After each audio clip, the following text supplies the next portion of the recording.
El desierto no era un lugar de libertad absoluta, era un entorno hostil, donde sin un orden divino no se podía sobrevivir ni un solo día. Aproximadamente un año después del Éxodo, Israel seguía vagando por el vasto desierto. Pero en este punto, Dios dejó de mostrar solo milagros. En su lugar, dio una orden práctica y significativa. Hagan un censo de toda la comunidad. Esto no se trataba solo de contar cabezas. Dios estaba verificando si Israel se había transformado de una multitud de refugiados en un ejército estructurado. La condición era clara: a todos los hombres de 20 años o más que pudieran servir. Como ven, la tierra prometida no era un regalo para quienes solo esperaban. Era una tierra que debía ganarse mediante la fe y la batalla. Una a una, las 12 tribus fueron llamadas, se pronunciaron los nombres y se registró a cada individuo. Ahora, Israel ya no era una multitud vaga. Se convirtieron en una comunidad con una identidad clara. Los números crecieron hasta alcanzar los cientos de miles, pero estas cifras no eran para presumir, sino un recordatorio de su responsabilidad. Sin embargo, Dios apartó a una tribu, a los levitas. Ellos no irían a la guerra. En cambio, se les confió la sagrada tarea de custodiar el tabernáculo, la morada de Dios. El campamento no estaba disperso al azar, al este, al oeste, al sur y al norte. Cada tribu tenía su lugar asignado, y justo en el centro se encontraba el tabernáculo. Dios siempre estaba en medio de todo. El mensaje era inconfundible: yo soy el centro de sus vidas. Los levitas movían el tabernáculo y cargaban sus columnas. Su trabajo era silencioso, pero sin ellos, la presencia de Dios no podía avanzar. Dios advirtió: nadie más debe acercarse. Esto era porque la santidad es poderosa. Así como el fuego da calor pero quema a los descuidados, la presencia de Dios requería orden y reverencia. Curiosamente, Israel aún no había dado ni un solo paso, pero su viaje ya había comenzado. Dios les estaba enseñando que la fe comienza con la preparación. Él contó al pueblo para preguntaran: cuando yo esté en el centro de su campamento, ¿estarán realmente listos para moverse? Este es el comienzo del libro de Números. Pero los problemas apenas comienzan. El orden estaba establecido, pero los corazones seguían atrapados en Egipto. Surgen las quejas y algunos incluso dicen: era mejor cuando éramos esclavos. Incluso con Dios en el centro, ¿puede el corazón humano flaquear? Próximamente, murmuraciones, maná y confianza rota. El desierto comienza a revelar el verdadero rostro de la humanidad.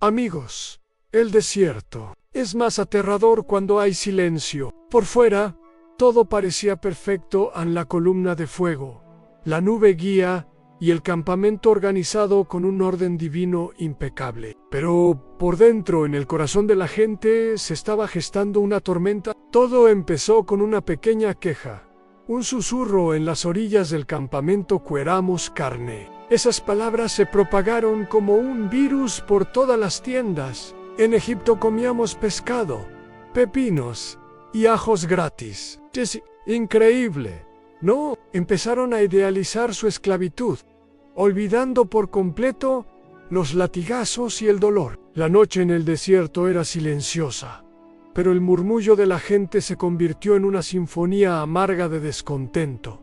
El maná caía cada mañana como escarcha blanca sobre el suelo, con un sabor dulce como miel y aceite. Era el pan de los ángeles, un milagro diario de la provisión de Dios. Pero el ser humano es extraño. Incluso los milagros se vuelven ordinarios cuando ocurren todos los días. Otra vez maná. No hay carne. ¿Por qué es siempre lo mismo? No querían una relación con el proveedor. Querían un menú a la carta. Su codicia llenó el aire como una niebla espesa, y Moisés podía escuchar el llanto de cada familia desde la entrada de sus tiendas agotado y con el corazón roto. Moisés clamó a Dios desesperado: Señor, ¿por qué has puesto la carga de todo este pueblo sobre mí? Yo no los engendré, no puedo llevarlos solo. El peso es demasiado para mí. Fue una oración cruda, honesta, de un líder que había llegado a su límite. Dios no le respondió con un regaño, sino con una solución práctica. Nombró a 70 ancianos para compartir la carga, derramando su espíritu sobre ellos para que pudieran liderar junto a Moisés. Dios les estaba enseñando que el verdadero liderazgo no se trata de sobrevivir solo, sino de una comunidad moviéndose bajo un mismo espíritu. Pero el deseo obsesivo por la carne seguía ahí, y el juicio de Dios llegó de una manera que no esperaban. Envió un viento poderoso que trajo codornices desde el mar, cubriendo el suelo por kilómetros alrededor del campamento. La gente se quedó despierta 36 horas seguidas, impulsada por una codicia pura. ¡Más! ¡Junten más antes de que se acabe! Pero la Biblia nos cuenta una verdad escalofriante. Mientras la carne aún estaba entre sus dientes, antes de que pudieran tragarla, una plaga los golpeó. Muchos murieron en medio de su banquete. Ese lugar fue llamado Kibrohatava, que significa sepulcros de la codicia. Es un monumento eterno a la verdad de que la codicia puede llenar el estómago, pero vacía el alma. Entonces, el problema surgió desde un lugar aún más doloroso, en el círculo íntimo. Los propios hermanos de Moisés, Miriam y Aarón, empezaron a cuestionar su autoridad. ¿Acaso el Señor ha hablado solo a través de Moisés? ¿No ha hablado también a través de nosotros? Los celos habían echado raíces en el corazón de la familia. Dios intervino directamente y los llamó a todos al tabernáculo. Con Moisés habló cara a cara, declaró Dios al instante. Miriam quedó cubierta de lepra. A pesar de su traición, Moisés, el hombre más humilde de la tierra, no se alegró, sino que clamó por ella: por favor, Dios, sánala. El viaje tuvo que detenerse 7 días hasta que el liderazgo fue purificado. ¿Por qué pasaban estas cosas? No era por falta de milagros ni de comida. El problema era el corazón. La gente prefería sus cadenas conocidas antes que la gracia impredecible de Dios. Esta historia nos hace una pregunta inquietante. ¿De verdad quieres libertad? ¿O solo extrañas tus cadenas familiares? El desierto no es solo un lugar en el mapa, es una elección que tomamos cada día. Ahora, Dios está listo para mostrarles la tierra prometida. ¿Tendrán el valor de entrar o volverán a dudar? En el próximo episodio de Números parte 3. Los 12 espías. 2 hombres dicen: podemos lograrlo. 10 hombres dicen: somos como langostas ante ellos. ¿A quién seguirá el pueblo? Próximamente, la fe no es cuestión de números. Se eligieron 12 hombres, un líder de cada tribu ancestral. Su misión era clara: subir y explorar la tierra de Canaán. Ver cómo era la tierra. ¿Era la gente fuerte o débil? ¿Eran las ciudades fortificadas con muros o simples campamentos abiertos? ¿Era el suelo fértil o estéril? Y lo más importante, debían traer algo de los frutos de la tierra. Así que subieron, cruzaron la frontera, dejando atrás el desierto seco, y finalmente entraron en el territorio de la promesa. Era impresionante. Los arroyos fluían por cada valle. Encontraron un racimo de uvas tan enorme que se necesitaban 2 hombres para cargarlo en un palo. Recogieron granadas e higos. Realmente era una tierra que fluía leche y miel, tal como Dios lo había prometido. Pero había un problema. Ya vivía gente allí. Los muros eran altos, las ciudades eran increíblemente fuertes y los habitantes se veían poderosos. A los ojos de 10 de los exploradores, la gente parecía gigante. En ese momento, sus corazones empezaron a flaquear. El miedo, como una sombra oscura, comenzó a eclipsar el recuerdo de los milagros de Dios Cuando regresaron a Cates's Barnea, toda la comunidad se reunió con gran expectativa. Los exploradores mostraron los frutos y dijeron: es, de hecho, una tierra magnífica. Aquí están sus frutos. Los rostros de la gente se iluminaron con esperanza. Pero entonces llegó el devastador pero la gente que vive allí es poderosa. Las ciudades están fortificadas y son muy grandes. Incluso vimos allí a los descendientes de Anak, los gigantes. Luego vino el golpe demoledor Aná, nuestro parecer. Éramos como langostas ante nuestros propios ojos.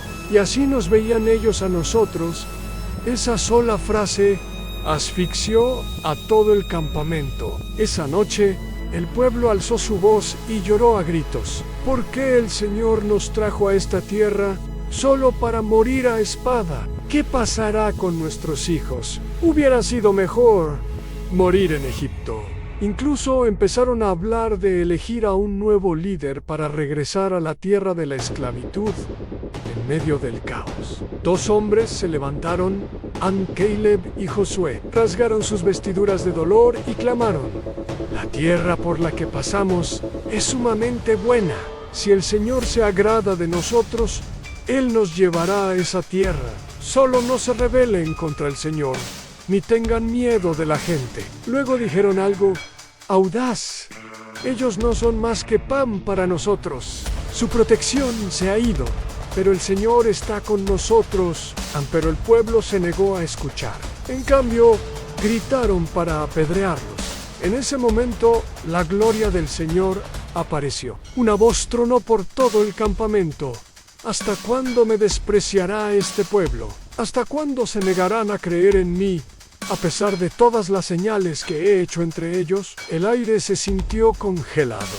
Moisés dio un paso adelante, suplicando por la vida del pueblo. Dios escuchó su oración, pero se dictó un decreto solemne, tan cierto como que vivo. Les haré exactamente lo mismo que les oí decir. Sus cuerpos caerán en este desierto. Ni uno solo de los de 20 años para arriba entrará en la tierra. La promesa no fue cancelada, pero la generación cambió. Solo Caleb y Josué, aquellos que tenían un espíritu diferente, entrarían. Esa noche, el camino no había desaparecido. Eran sus corazones los que se habían detenido. Estaban destinados a caminar en círculos durante 40 años. El desierto prepara su prueba final. Sobre una generación caída, surge una nueva. La promesa sigue adelante próximamente. En Números parte 4, en el viaje final.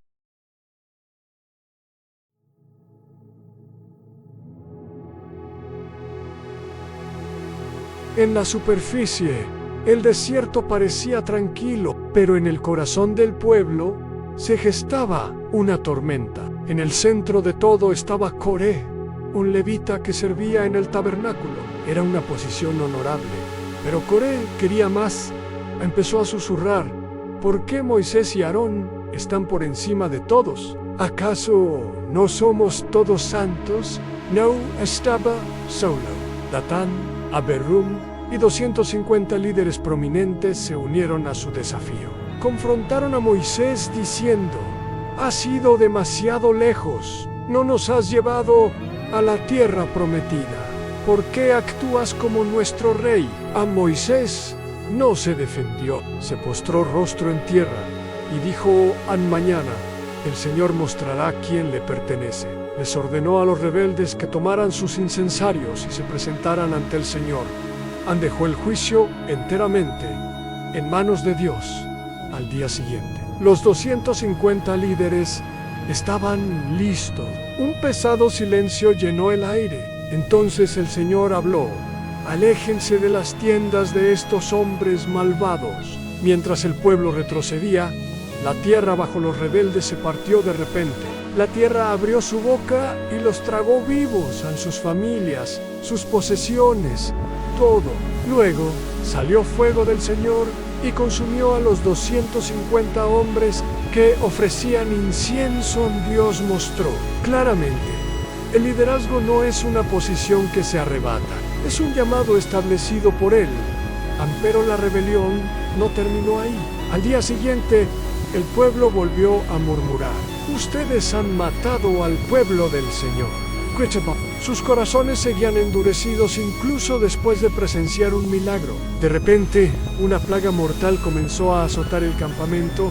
La gente empezó a caer. Moisés gritó: Aarón, toma tu incensario y corre hacia la asamblea. Aarón corrió en medio de la multitud, parándose entre los vivos y los muertos. Mientras el incienso subía, la plaga se detuvo, pero 14.700 personas ya habían muerto para zanjar el asunto para siempre. Dios ordenó a cada tribu traer una vara. A la mañana siguiente, la vara de Aarón no solo había cambiado, sino que había brotado. Tenía renuevos, flores y almendras maduras. La vida había brotado de un pedazo de madera muerta.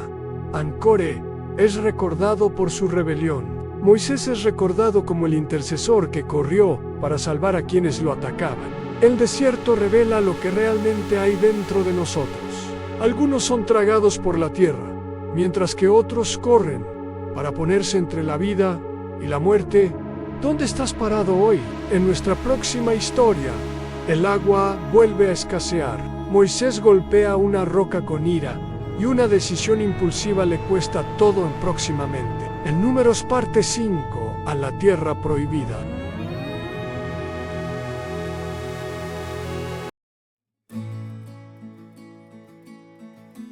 Waktu terus berjalan, kayak pasir gurun yang bergeser tanpa henti. Generasi pertama yang keluar dari Mesir mereka, yang dulu melihat tulah hebat dan membelah. Laut Merah sekarang sudah hampir semuanya tiada. Di padang gurun ini, sekarang berdiri generasi baru, yaitu anak-anak dari mereka yang dulu meninggalkan Mesir.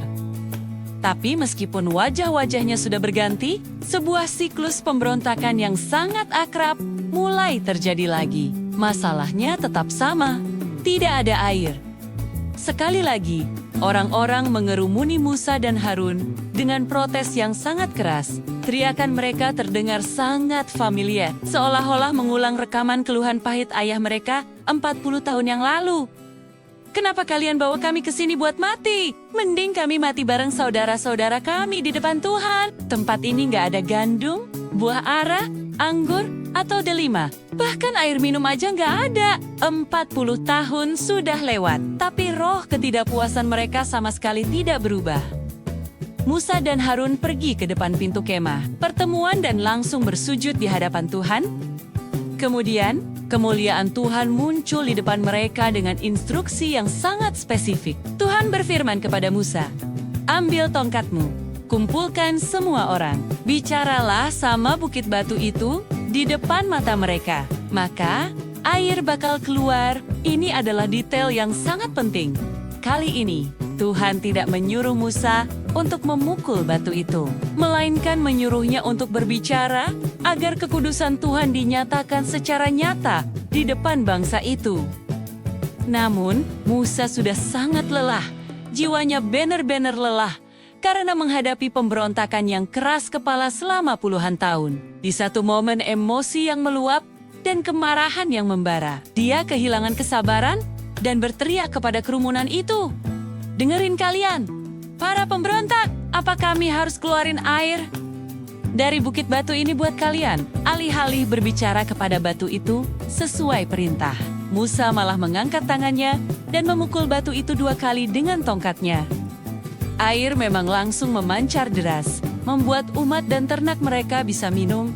Tapi Tuhan tidak senang, karena Musa tidak cukup percaya kepada Tuhan untuk menghormati kekudusannya. Tuhan menyampaikan berita yang sangat menyakitkan. Musa tidak akan membawa bangsa ini masuk ke tanah perjanjian. Bahkan pemimpin sehebat orang yang membelah Laut Merah pun tidak kebal dari syarat ketaatan total kepada perintah Tuhan.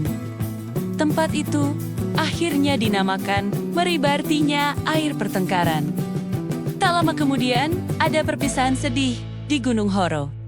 Harun, sang imam besar, meninggal dunia, dan jubah imamnya dipindahkan ke anaknya, Eliezer. Seluruh generasi lama banner-banner sedang memudar di ufuk timur. Perjalanan pun menjadi semakin berat ketika Raja Eda menolak memberi mereka jalan lewat. Sehingga orang Israel terpaksa memutar jalan yang sangat jauh dan melelahkan. Orang-orang mulai tidak sabar dan patah semangat di tengah jalan yang sulit itu.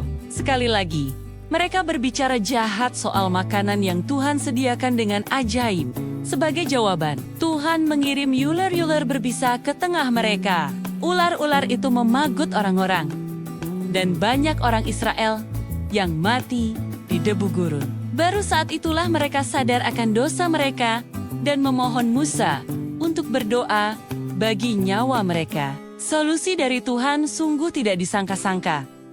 Bikin ular tembaga dan taruh di atas tiang. Siapapun yang dipagut ular, kalau dia lihat ke ular tembaga itu, dia bakal hidup. Tuhan tidak menyuruh mereka untuk lari atau berperang. Dia hanya menyuruh mereka untuk melihat. Mereka yang punya iman dan melihat ke ular tembaga itu tetap hidup. Keselamatan di padang gurun bukan soal usaha, melainkan soal pandangan yang percaya pada jalan Tuhan.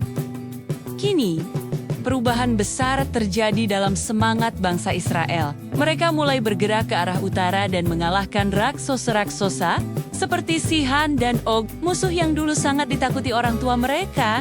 Iman telah menggantikan rasa takut. Bahkan saat Raja Balak mencoba mengutuk mereka melalui Bileam, Tuhan mengubah setiap kutukan menjadi berkat yang luar biasa, menjaga umatnya dengan tangan yang kuat. Kitab Bilangan berakhir dengan sensus baru. Generasi lama sudah tiada, dan generasi baru yang siap melangkah maju dengan iman telah dipersiapkan. Padang gurun bukanlah tanah kegagalan, melainkan tempat pemurnian agar umat Nia belajar hanya berharap kepada Tuhan. Kini, di tepi sungai Yordan, Musa menyampaikan khotbah terakhirnya, mengingatkan kembali janji Tuhan dan meminta mereka untuk membuat sebuah pilihan yang menentukan masa depan mereka. Cerita kita selanjutnya, Ulangan. Ingatlah dan pilihlah, tanah perjanjian sudah tepat di depan mata kalian. Bagaimana kalian bakal hidup sekarang? Perjalanan terus berlanjut.